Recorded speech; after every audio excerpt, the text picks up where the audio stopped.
Oh, yeah. Welcome back, everyone, to Two Cyber Chicks. That is Erica right over there. I am Jax. And we're excited about this episode because, Erica, we got a fun guest on the show today. Yeah. I've known her since I was 19 years old, y'all. So only 10 years. And yeah, we go way, way back. And she is not in cybersecurity, Erica. She does not have a cybersecurity background. She's actually, Lyndzey Wright is a mom, a teacher, and a really amazing baddie photographer. She did my mom and dad's 50th wedding anniversary that they had. I'll have to show you some of the photos. I'm telling y'all, if you guys need a photographer, she's amazing, but that's not what we're here to talk about is photography and her photography and amazingness. Well, her amazingness, of course, but she, like a lot of people, had some cybercrime happen to her. She got breached. And so he was literally knocking at her door when she was having dinner one night with her family. And that it really changed her perspective of her personal data online. And her and I got to kind of talk about this, that we talked about personal data getting stolen. Her bank accounts were compromised, and it literally threw her entire life into chaos. So it's really interesting. Lyndzey, as I said, isn't a security professional. She is a normal person who was targeted by a threat actor. And it's really terrifying when you hear her story of how she was targeted, what she went through. And that's exactly why Eric and I wanted to bring her on the show to kind of give you all a different perspective, because most of us are cyber professionals. We live and breathe this, and then we go, why do people know this kind of stuff?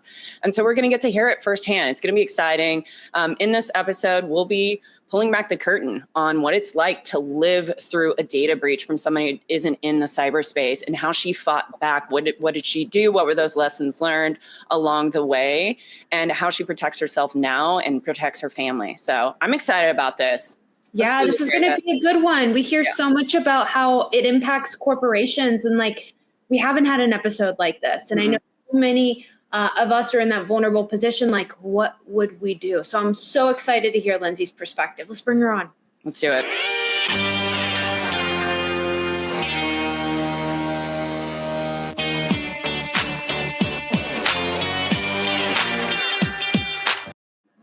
Welcome. Woo-hoo! Hi, Jack. Hi, Erica. What's up, Lyndzey? You looking good. I love the pink. Very on brand. Yeah, very on brand. And then Erica's black, white, pink. Yeah, love it. Love it. Oh man! So before we get started, I want to ask you, what's the scoop on Jax? Can you tell us a funny story about Jax? Oh God! You didn't know I was going to go there, Jax. No, I did not. I don't think we have time for all of the good Jax. Oh gosh! Yeah. But you can call me later, Erica, and I'll give you a call. I'm definitely going to text you about that.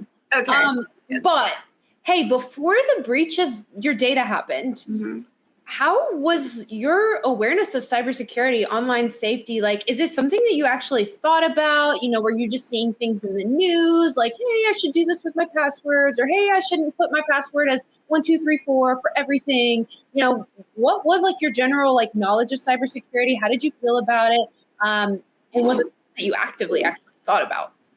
I wouldn't say actively thought about too much, because as Jax pointed out, I'm just a normal person. Why would anybody want to steal my stuff? I don't have anything great going on particularly that would be worth stealing, I promise. And I mean, I've heard enough LifeLock commercials to know, obviously there's a need for people to secure their stuff, but I just really didn't think that I was really that target audience. So I would, save passwords in my computer to make it easier, that kind of thing. But I definitely wasn't reading articles about it, or, the headlines of there was a data breach at wherever, I don't know. But so, I mean, I was around, but I wasn't actively taking steps to protect myself, for sure. And I'd say for the most part, I feel that's how most people approach it. They're I'm not going to, make my password for everything, but I'm aware that there's something out there that I should worry about. Maybe I should put a harder password on the bank stuff. That sounds important. And then you think well, who am I? Am I a target for corporate espionage? Or, am I this important person with all these dollars that people are targeting to, have some kind of ransomware? You just don't think it could happen to you, right? Yeah, exactly. Like, I just never thought it was that important. And I think everybody gets password fatigue, right? Like everything, every email, every website you go to, they want you to sign up. You have to create an account. You have to have the password. And at some point, I fell into using the same passwords for a multitude of sites, which, as Jack informed me, is a really terrible idea. So I have, but I definitely did that because it was easy. It was something I could remember then, because otherwise, when it was like a site that maybe I didn't go to often, I would just have to reset passwords all the time. And when you share accounts, like with family members, and then they want access, and it's always been like a pain to keep all those updated and make sure. So I would fall back to using the same old passwords over and over again. Hey everyone, I'm Jax. And I'm Erica. We're going to take a quick break for a message from our sponsors. Do zero-day exploits and supply chain attacks keep you up at night? Worry no more. You can harden your security with ThreatLocker. Imagine taking a proactive, deny-by-default approach to cybersecurity, blocking every action, process, and user unless specifically authorized by your team. ThreatLocker helps you do this and provides a full audit of every action, allowed or blocked, for risk management and compliance. Onboarding and operation is fully supported by their US-based support team. Stop the exploitation of trusted applications within your organization to keep you running efficiently and secure, protected from ransomware. Worldwide, companies like JetBlue trust ThreatLocker to secure their data and keep their business operations flying high. To learn more about how ThreatLocker can mitigate unknown threats and ensure compliance from your organization, visit threatlocker.com/2cyberchicks. Yeah, that's so wild. Yeah, when we were talking, you were telling me what was happening, because when we met up, you literally did not have a debit card at that time because you were still in the mix of going through all of this. And this was in June, just for everybody's like situational awareness. And we were talking through things. And just based on what you were telling me, that's when I asked you, did you use the same like username and password, an email address or whatever? And you were like, yes. And it was likely for all those cybersecurity folks out there, I think this was partly a credential stuffing is probably what happened, because I think you even told me that you had received an alert. You found out that some of your data was on the dark web. Yes. Yeah. And so essentially they took that, and then probably what happened was a spray and pray attack. You got hit, and then they started hitting. And we'll dig into also what happened along the way of this. I won't give away too much secret sauce on this. But first, like, let's talk through, because you and I talked about like when it happened, and I think you were at dinner. So can you walk us all through the moment you realized something was wrong? Like, what did you do? What were the first signs that your personal data had probably been compromised? Like, how did you feel when that happened, and what were your immediate actions that you took? Okay. So, and again, this was June, and so I might be a little fuzzy on some of the details, so I'll do my best. But I was having dinner with my family, and my phone, I get a text message from my bank saying, did you make this purchase, whatever. And it wasn't very much. It was only like $35 or some change on that. And I was like, oh, that's weird. I knew I hadn't, because I've been sitting here at the table. And so I immediately respond no. And then I went into the app to lock my card. So that was great. That seemed like, okay, maybe that'll be it. And so after that, though, as I'm sitting there, all of a sudden my phone is just like ding, ding, like email. And so the first one I get is from just my normal Gmail account saying like signed in from somewhere in India, right? And your password is or you've requested a password change. And so I was like, oh no, like then it dawned on me like, okay, something's going down, because I just got the fraud alert, and now I'm getting my email passwords are being changed.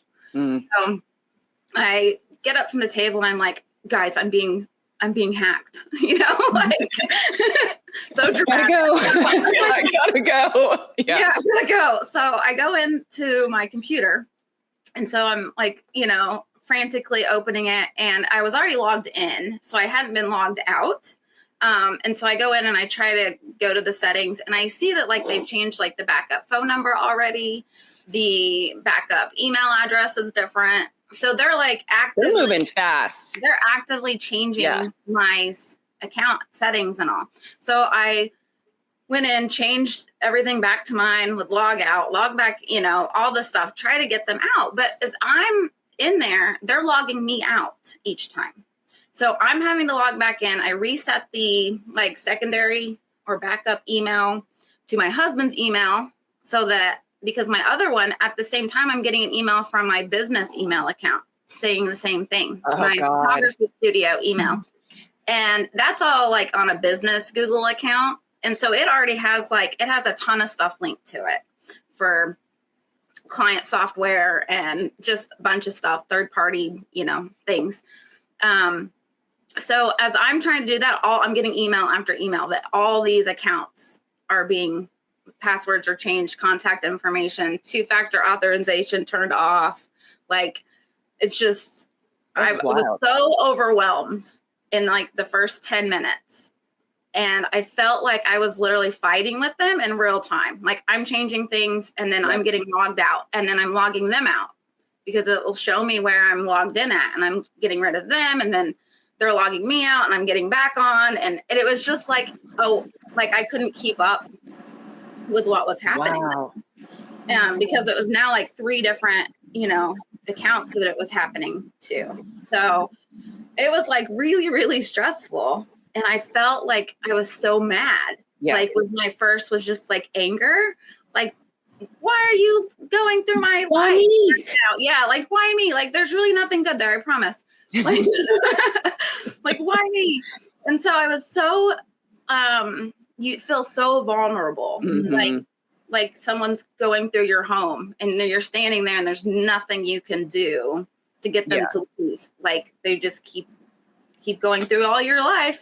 Yeah. And so then I asked my daughter, because I think I was so like freaked out and nervous that this was happening, and I felt such anxiety. I was like, come in here, like, I need help. Like, what should I do now? Like, I don't know how to stop this. And so, of course, because she's 18, she's like, ChatGPT, and she's like asking ChatGPT, like, what's the best way to get out of this situation and get control of it, and get them out. And so ChatGPT actually told us to like put the computer or the, what's the incognito mode? Yeah. Because then they couldn't tell when I had done something, evidently. They didn't realize that things had been changed again, I guess. Something like that was the explanation it gave. So we tried that. And that did allow us to change the passwords one final time, change the phone numbers, log them out. And then it seemed like that did the trick for that account. Now I have to go do this for 2 other things still. And the business one being through like a business suite or, Google, whatever, was like way harder to do. And I had to go turn off like all the authorizations for like third parties who I normally sign in with that and don't allow that. And then it was a real mess for like 3 hours. I think I spent. Yeah, I think you said that 3 hours. Yes, 3 hours in the middle of like a Sunday evening. Like, wow. You must have been exhausted after that, like emotionally. Like, I was. And then I just kept checking my email. Like, am I getting any more? Is anything else happening? And that night, after I got the emails taken care of, it didn't. And so I was like, okay, cool. It was just my card that was compromised. Do you want me to keep going, or should I? Of course. Okay. No, keep going. Yeah. And then the next day, though, then it's like, oh, you get an email from PayPal, right? Because your bank account is linked to those. and I'm getting this saga.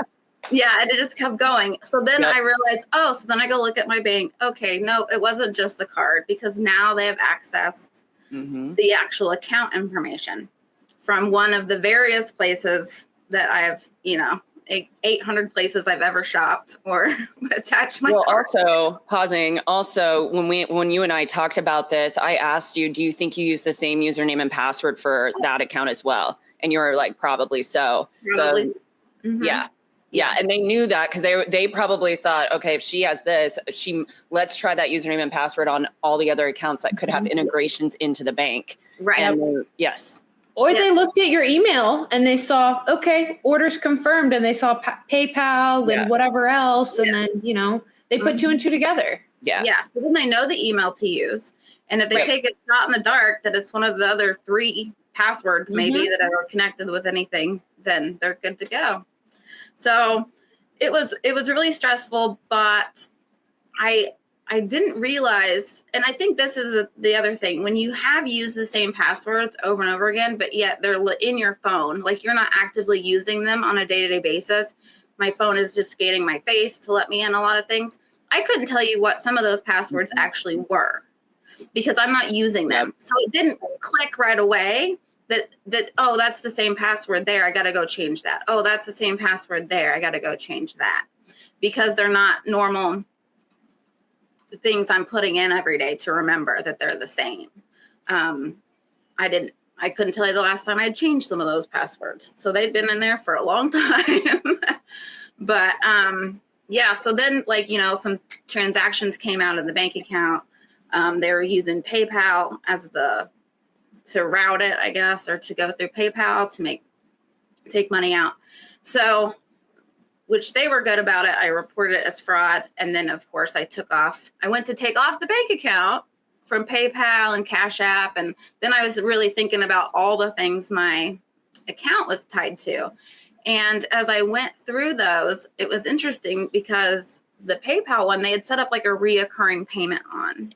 So at first it would not let me delete the actual account information because you have a reoccurring payment scheduled through that. So that was like another like couple steps of, you know, verifying, no, this wasn't me. And then getting rid of the banking information. And so at this point now I have no card.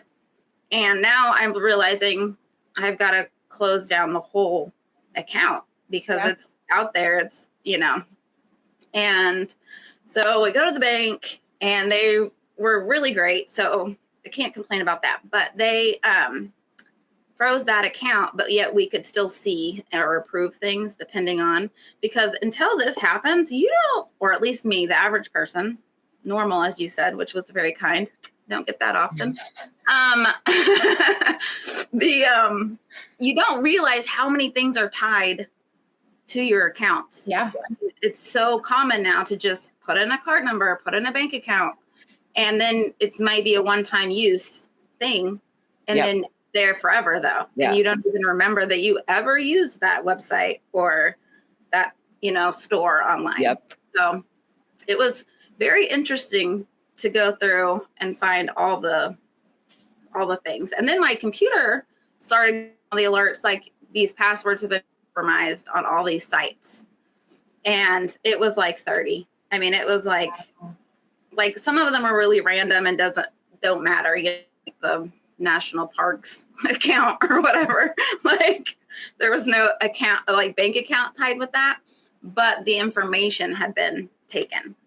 So anyway, it was really stressful. We finally, like I said, that night got a hold of the majority of it. And then there's just like, there was repercussions as far as other accounts and things that I kept seeing pop up emails like your password's been changed on this, or like the crypto Coinbase, stuff like that maybe I hadn't even used for a few years. And then yet they were trying to get, I'd get a text, here's your withdrawal code for your, you know, crypto, blah, blah, blah. And I'm like, it's obviously not me. I'm not doing it. So it was a lot. Yeah. I mean, like just the fallout alone emotionally, like that sounds exactly like I was sweating for you. Like, I'm sweating right now, actually. Yeah, I'm sweating. So then I think about, the time that you spent. So yeah, I'm really glad that overnight, like that one, you probably didn't even sleep that night, just kind of like one eye open, like looking at your email. Hope for sure. And you caught it early, right? Good thing you were aware. Cause I mean, this happens in the middle of the night. How much damage can they do before you even wake up? Right. It could have been blown out to another level. Yes. So how many days would you say that it took you to like finally resolve this issue? So once we got the bank account closed, the majority was good then, because it could be like, well, even if the account is still on something that they're accessing, it's not, there's no way they can get money from that. Yeah. So that gave me like at least a little bit of peace of mind as far as my bank account's not going to be drained overnight. But getting everything switched then, like you said, with all these things you put on automatic payments for just bills and life, takes forever to get all that stuff changed to new information.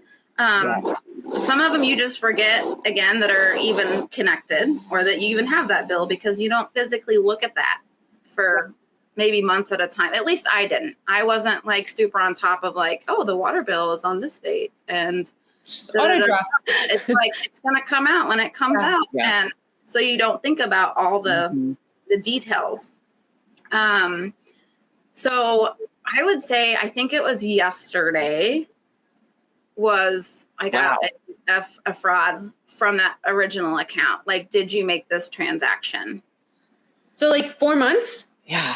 Yeah, because I think the bank says for like, we're probably pretty close, because I think they said like it was 4 or 5 months. They leave that account so that if you do make purchases, you can choose to cover them or not. Right. Okay. Just yesterday, though, like there's, something, did you make this transaction? And I have to go and look and see like, what's the amount for? And then confer with my husband, like, do we have something that would be this amount? And then no, okay, fraud. So, and again, I'm not really at risk on that because it's not coming out immediately, but it's super annoying to still feel like there's still, you're on alert. Yeah. You're on alert. You still have to like think about like that mental load of, hey, what do I need to watch out for? Like, I bet you guys know your budget, like the back of your hand now, your finances, like you are like, I know exactly where money is coming out from. So if nothing else, you got to think of the positive of like what the exercise did for you guys. You know exactly what you're paying, where, but financially, like, did everything get covered? Like, what was the extent of, I mean, I think you caught it pretty early, but what was like the dollar value that they were trying to get from you? Well, I'm not 100% sure on that, because I didn't actually like add it up. Again, I caught it pretty early. So, because of the original transaction that started the whole ball rolling for me, I immediately had marked as fraud. So that wasn't a problem.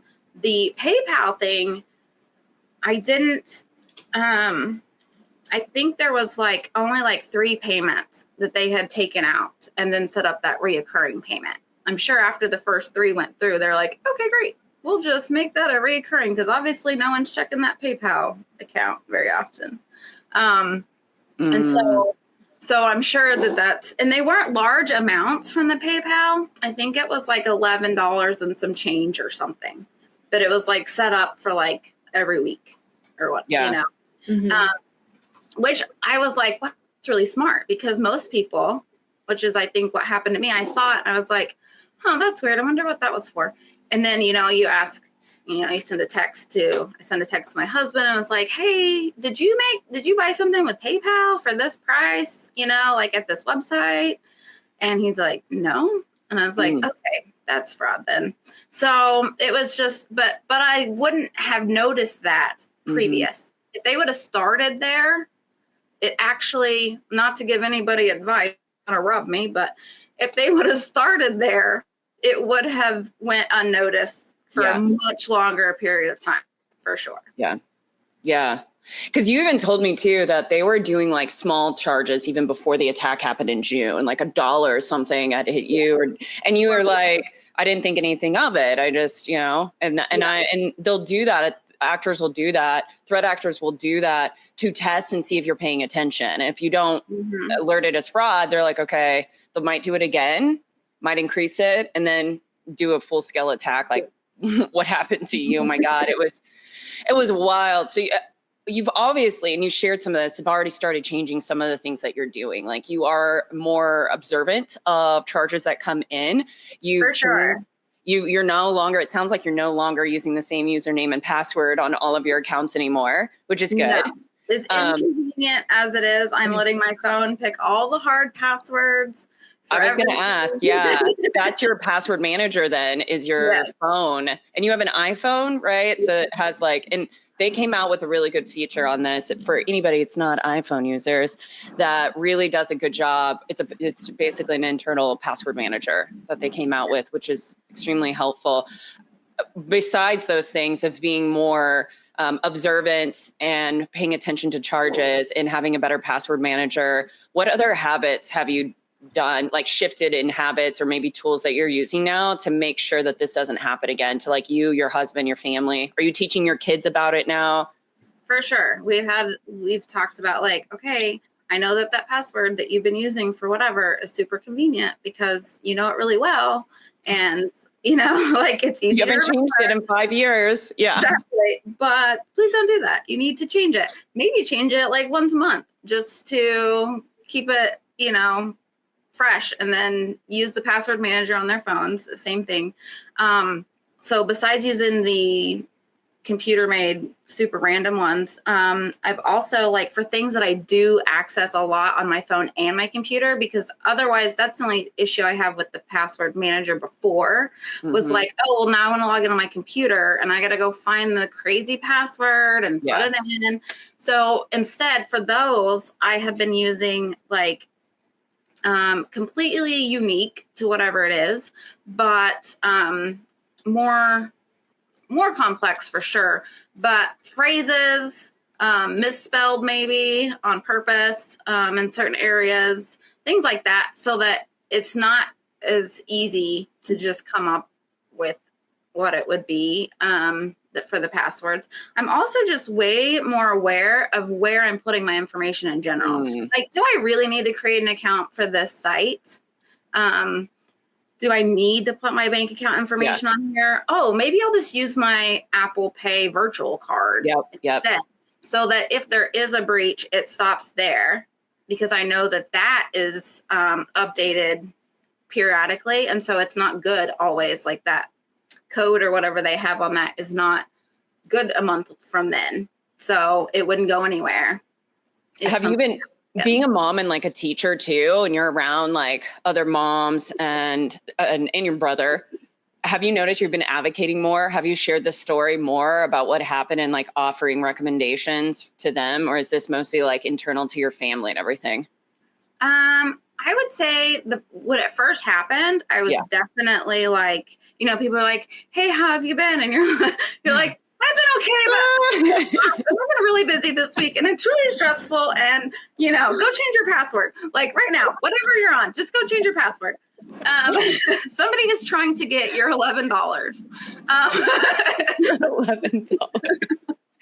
Or whatever it is, but it is, and it seems so silly that it would be like for, small amounts like that. Because if I add up like all the things since then that have been fraud that like I've got alerts for, we're probably talking a couple $1,000s total is what they've tried. Yeah. I was just very fortunate that because I was notified so soon that it didn't actually affect me to the full extent that it could have. Yeah. But I was definitely in the first few weeks, like when I saw you, like the first thing I was like, oh my God, this week. Oh. You were in it still. You were like in it. No credit card, no debit. You had cash. Yes. And whatever was on my Apple Pay. Yeah. I was like, I don't have a card because I'm an idiot and use the same password for everything. The majority of people do that, Lyndzey. Like it's just, it's so common. I'll tell you, I've even been guilty of it where I'm like, oh, I'm just going to slap a different number or, a pound sign here or this like special character and change it up a little bit. Like we all kind of get lazy and fall into those habits, especially where we feel like, oh, this is just a, one-time thing. But I like what you said about the, like, do I check out as guest? Do I not make an account? Do I just use Shop? Or do I use PayPal or do I use Apple Pay? Like trying not to create accounts for every single thing and like kind of consolidating. And it's smart, right?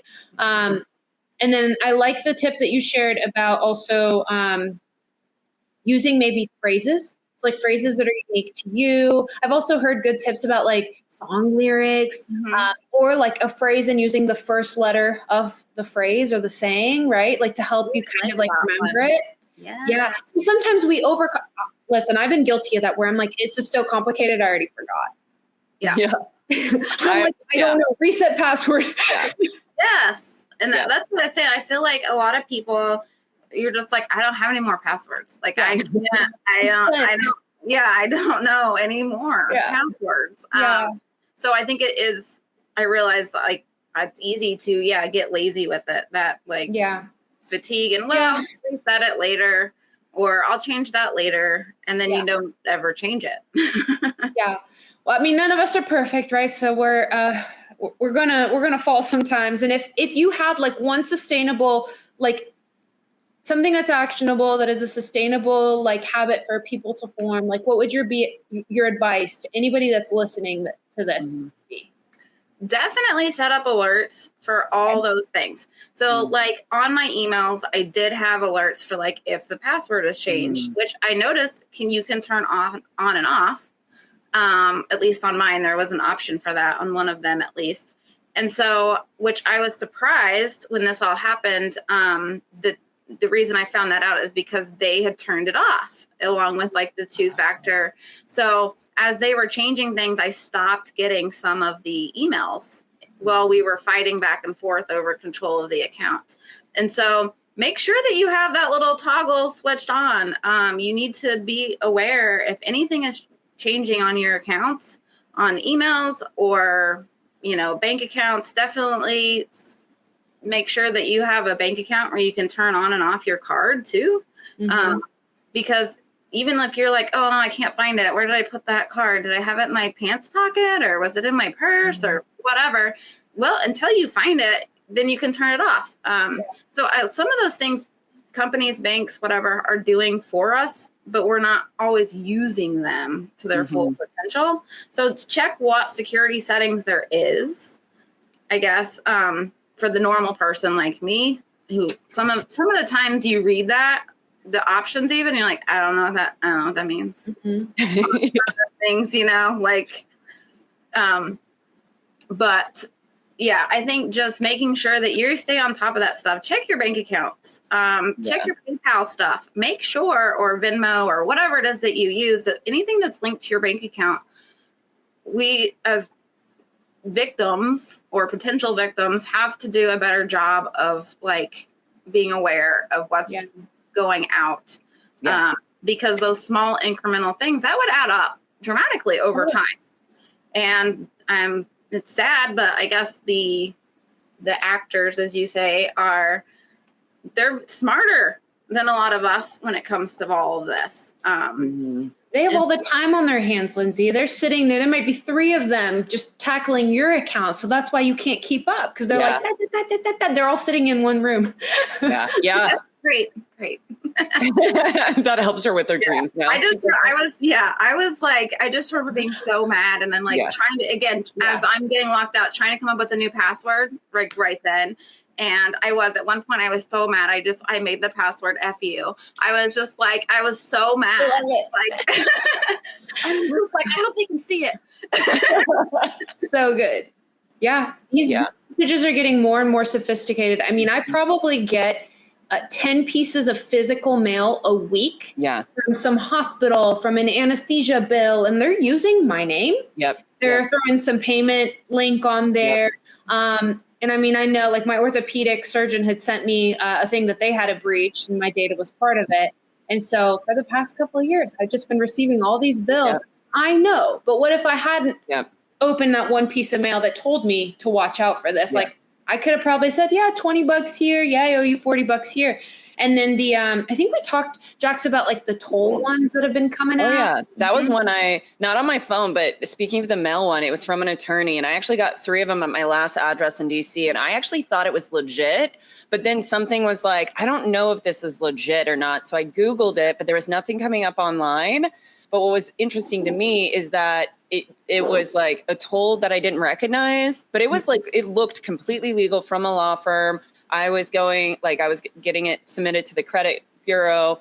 It wasn't a huge fee. It was like $150, $200. But and they sent it to me 3 different times. And now so what I did is I checked my credit and I checked my credit score and I checked if I had anything pending and and it wasn't. I'm like, what? And then it quit coming. So like, there's some really legitimate, I think the mail ones are even more concerning than the phone ones because you expect those. Yeah. I'm like way more cautious now. I even got, again, because some information, my computer told me your stuff has been found on the black web or dark web. Dark web. It is black there though. It seems dark. Like it's very dark. Very shadowy, I imagine. And I got like a little card in the mail that was like, your data has been, whatever, found. And like for a settlement or something with some company. And it was like the little card and you're supposed to fill it out and like send it back in. And I was like, I don't know. Like, is this a ploy to get more information? More information. Like, yes. Like, is that even legit? Like, it was very. No. Yeah. Like, I'm like, how do you really test all that stuff? Because if the website on that is obviously going to take you to where they want you to go and look real and look legit.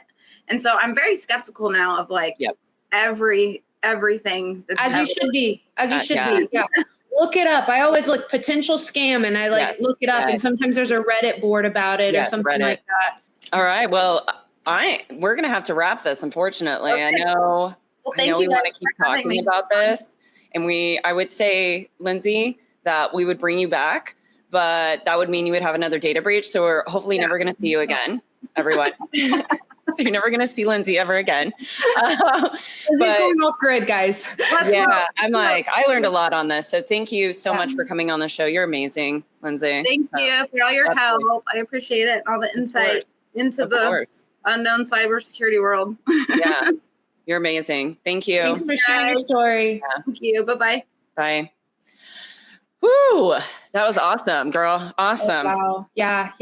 A lot of good nuggets there to drive awareness, not scare everybody, but we are all susceptible to our data being stolen. So we got to all do better and stay ahead of the threat actors. Yeah. Well, you guys, we're the 2 Cyber Chicks. Thank you for coming, watching, being with us. If you're new here, welcome again. Anybody that has any suggestions for this show, reach out to us. Our email is 2, that's the number 2, cyberchicks@gmail.com. We'd love your suggestions.